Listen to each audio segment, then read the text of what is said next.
Assalamualaikum warahmatullahi wabarakatuh. Perkenalkan, kami dari kelompok 12 mata kuliah metodologi penelitian akan menjelaskan tentang teknik analisis data kualitatif. Nah, dalam bab teknik analisis data kualitatif ini tentunya ada beberapa materi yang perlu kita bahas.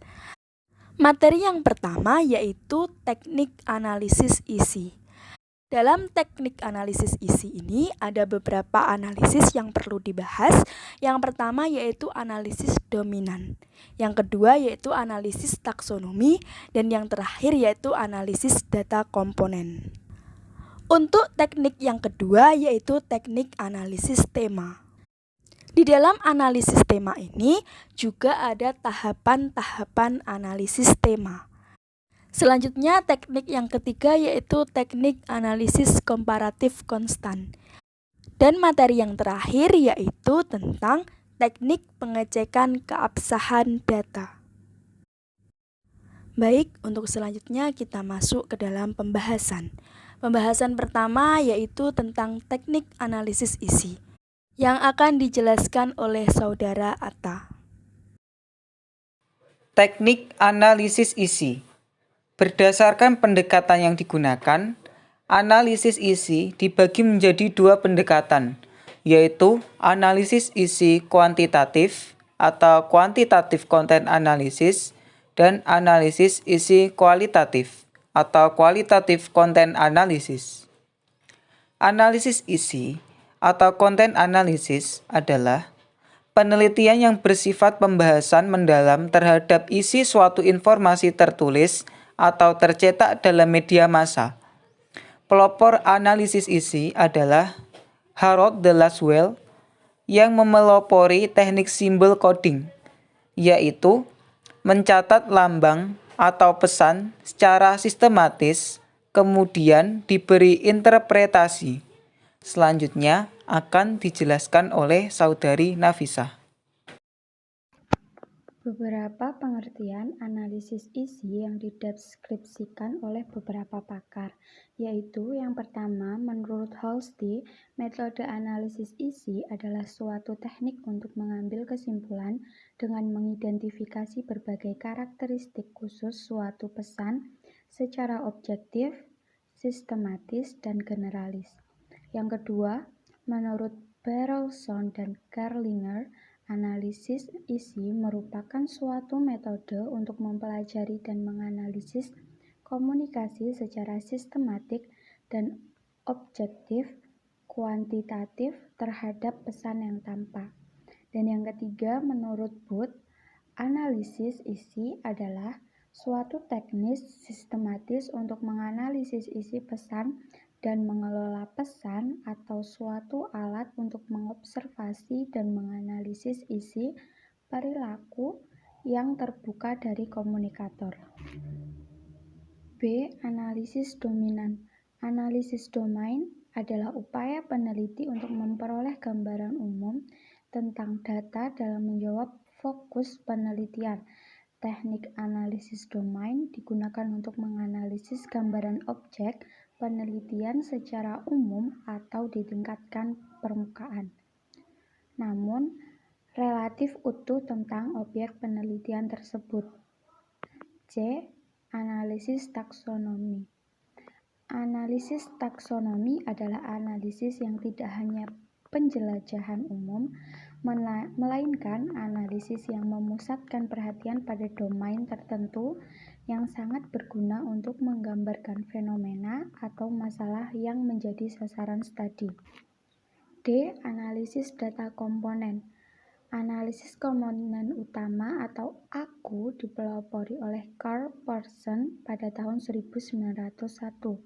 Untuk perubah non-stokastik, AKU merupakan suatu teknik untuk membentuk variabel baru yang merupakan kombinasi linear dari variabel asal. AKU adalah teknik yang digunakan untuk menyederhanakan suatu data dengan cara mentransformasi data secara linear sehingga terbentuk sistem koordinat baru dengan varians maksimum.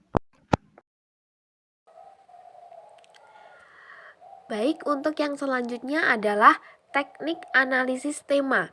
Tematik analisis merupakan salah satu cara untuk menganalisa data dengan tujuan untuk mengidentifikasi pola atau untuk menemukan tema melalui data yang telah dikumpulkan oleh peneliti. Nah, untuk tahapan-tahapan analis tema yang pertama yaitu menyiapkan data yang akan dianalisis dengan cara dikelompokkan. Kemudian, mengidentifikasi item-item tertentu yang relevan dengan topik studi. Kemudian, mengurutkan data berdasarkan kesamaan tema. Selanjutnya, menguji kesamaan tema dan memformulasikan dalam sebuah kategori tertentu. Untuk yang selanjutnya, memperhatikan masing-masing tema secara terpisah dan berhati-hati untuk menguji kembali masing-masing transkrip jawaban yang memiliki tema yang sama. Dan kemudian yang terakhir, menggunakan semua material yang berhubungan dengan masing-masing tema untuk membuat tema akhir yang berisi sebuah nama kategori dan pengertiannya bersama dengan data pendukung dan menyeleksi data yang relevan untuk dibuat menjadi ilustrasi serta melaporkan masing-masing tema. Baik, untuk teknik yang selanjutnya yaitu teknik analisis komparatif konstanta atau biasa disebut dengan constant comparative analysis. Teknik ini cocok untuk analisis penelitian yang bersifat grounded. Peneliti mengkonsentrasikan dirinya pada deskripsi yang rinci tentang sifat atau ciri dari data yang dikumpulkan sebelum berusaha untuk menghasilkan pernyataan-pernyataan teoritis yang lebih umum. Baik, dalam menganalisis komparasi konstan itu tentunya ada beberapa tahap yang perlu kita ketahui. Menurut G. Jeleser dan Anselm yang ditulis oleh Burhan Bungin, ada 4 tahap dalam menganalisis komparasi konstan. 4 tahap tersebut meliputi yang pertama yaitu tahap membandingkan kejadian yang dapat diterapkan pada tiap kategori. Untuk tahap yang kedua yaitu memadukan kategori dengan ciri-cirinya. Tahap yang ketiga yaitu membatasi lingkup teori, dan tahap yang terakhir yaitu tahap menulis teori.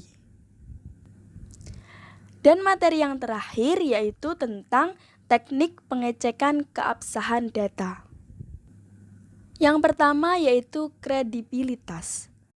Derajat kepercayaan atau credibility dalam penelitian kualitatif adalah istilah validitas yang berarti bahwa instrumen yang dipergunakan dan hasil pengukuran yang dilakukan menggambarkan keadaan yang sebenarnya. Yang kedua yaitu transferabilitas.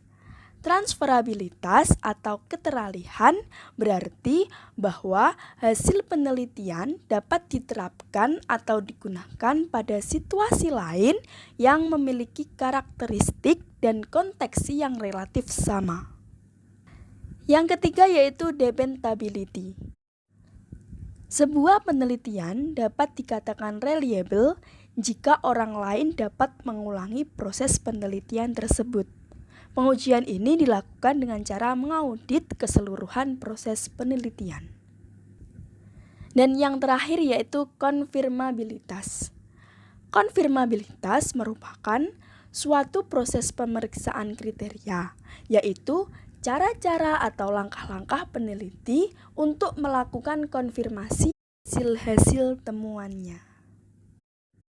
Baik, itu tadi penjelasan materi dari kelompok kami. Apabila kelompok kami ada salah kata, mohon dimaafkan. Terima kasih banyak atas ketersediaannya untuk mendengarkan penjelasan dari kami. Sekian, wassalamualaikum warahmatullahi wabarakatuh.